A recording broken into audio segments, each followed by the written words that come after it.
Starting with the figure shown, perform the following transformations. Reflection over the line y equals x minus 2.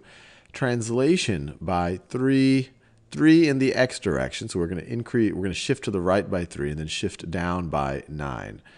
Is a transformed figure congruent to the original figure? And actually, we could answer this question before we even do the transformation, because this transformation only involves reflections and translations. As long as we're only reflecting, translating, and rotating, we're going to get to a congruent figure. The thing that will make it not necessarily congruent is when we dilate it. So dilating it is going to actually scale it up or down. The figure will still be similar, but it won't necessarily be congruent anymore. So I can already say, yes, the figures are congruent, but let's actually perform the translation that the transformation that they want us to.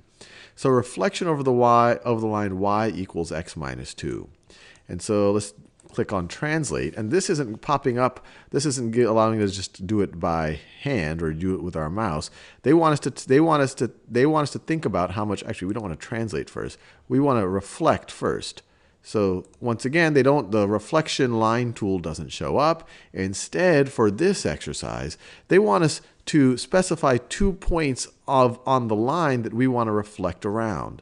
So we essentially just have to, because 2 points define a line. So what are 2 points that are on the line y equals x minus 2?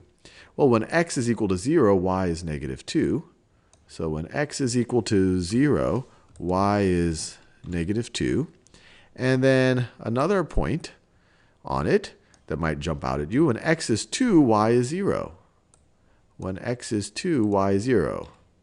So we just need any 2 different points on that line. And then notice, y equals x minus 2 is a line that looks like this. I'm just going to kind of trace it. I don't have my drawing tool out right now. So it's a line that looks something like that. Actually, let me do it just because I think it'll be interesting to look at. So let me copy and paste. Let me copy and paste this right over here.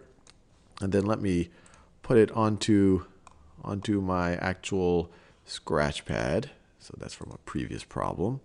So let me clear all of this business out. Let me see if I can have some. There you go. So let me paste it right over here.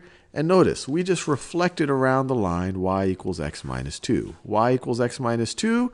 Let's see. It has its y-intercept right over there. It has a slope of 1. So this is the line that we just reflected around. So and it looks pretty clear that that is what happened.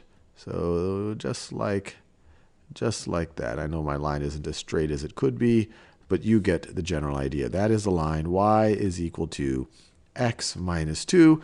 Notice each of these points, you